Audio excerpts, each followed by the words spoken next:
શું ક્યારેક ચાલતી વખતે એવું લાગે છે કે પગ લથડી જશે કે પછી સંતુલન જાળવવાનો ડર લાગે છે?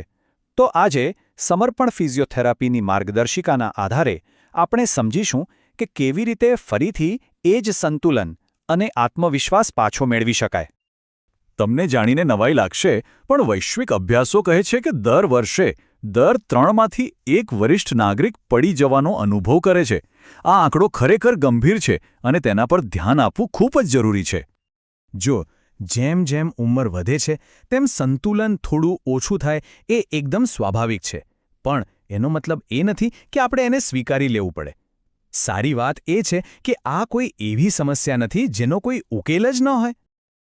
તો સવાલ એ થાય કે આ બેલેન્સ ટ્રેનિંગ કરવી શા માટે? એના ફાયદા શું?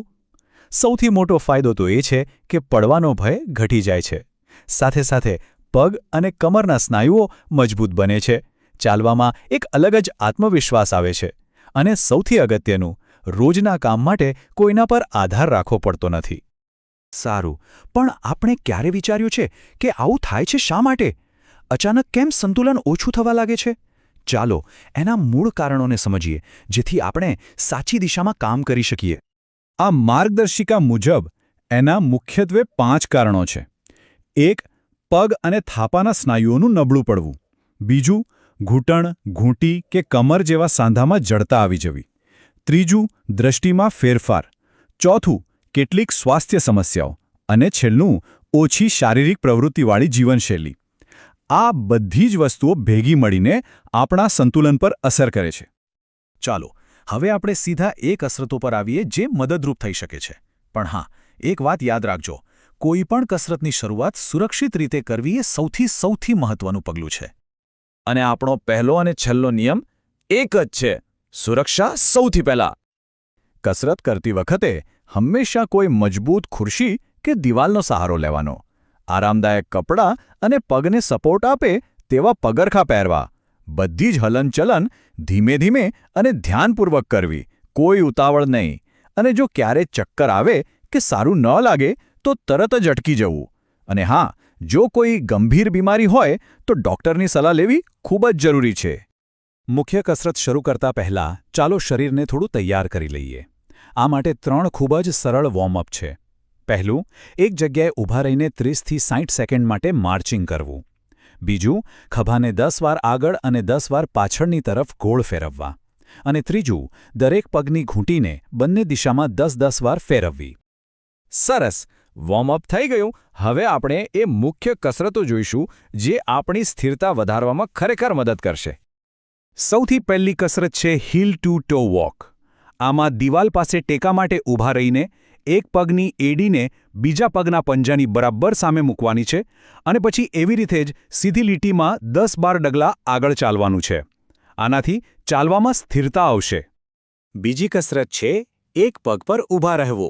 ખુરશીનો ટેકો લઈને ઊભા રહો અને ધીમેથી એક પગ જમીન પરથી ઉઠાવો. બસ આ સ્થિતિમાં 10થી 15 સેકન્ડ રહેવાનો પ્રયત્ન કરો. શરૂઆતમાં ભલે ઓછો સમય થાય, ધીમે ધીમે વધારી શકાય છે. હવે આવે છે સાઇડ લેગ લેફ્ટ્સ.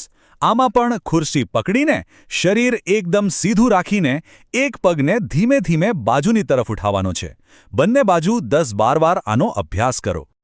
હવે આ કસરત આટલી જરૂરી કેમ છે? કારણ કે તે થાપાના સ્નાયુઓને મજબૂત બનાવે છે.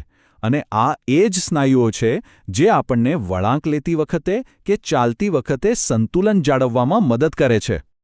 ચોથી કસરત છે મિની સ્ક્વોટ્સ.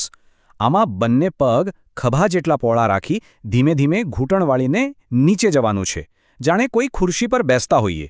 યાદ રાખજો, બહુ નીચે નથી જવાનું, બસ થોડું જ. અને પછી પાછા ઊભા થઈ જવાનું. અને 10-12 વાર પુનરાવર્તિત કરો. અને આપણી છેલ્લી કસરત છે વેઇટ શિફ્ટ્સ. આ ખૂબ જ સરળ પણ અસરકારક છે. પગને સહેજ છૂટા રાખીને ઊભા રહો અને ધીમે ધીમે શરીરનું વજન પહેલાં જમણા પગ પર લાવો. થોડીવાર રોકાઈને પછી ડાબા પગ પર લાવો. આને 10-15 વાર કરો. કસરતો તો ખૂબ જ જરૂરી છે, પણ એની સાથે સાથે આપણી જીવનશૈલીમાં કેટલાક નાના ફેરફારો કરીને પણ આપણે એક મજબૂત અને આત્મવિશ્વાસુ જીવન જીવી શકીએ છીએ. ચાલો કેટલીક નાની પણ મહત્વની વાતો પર નજર કરીએ. જેમ કે ઘરમાં જમીન પરથી બિનજરૂરી સામાન હટાવી દો.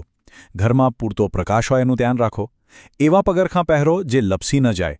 નિયમિતપણે આંખોની તપાસ કરાવતા રહો. અને હા, દિવસ દરમિયાન પૂરતું પાણી પીવાનું ક્યારેય ન ભૂલો. અને અંતે આ એક વાત હંમેશા યાદ રાખવા જેવી છે.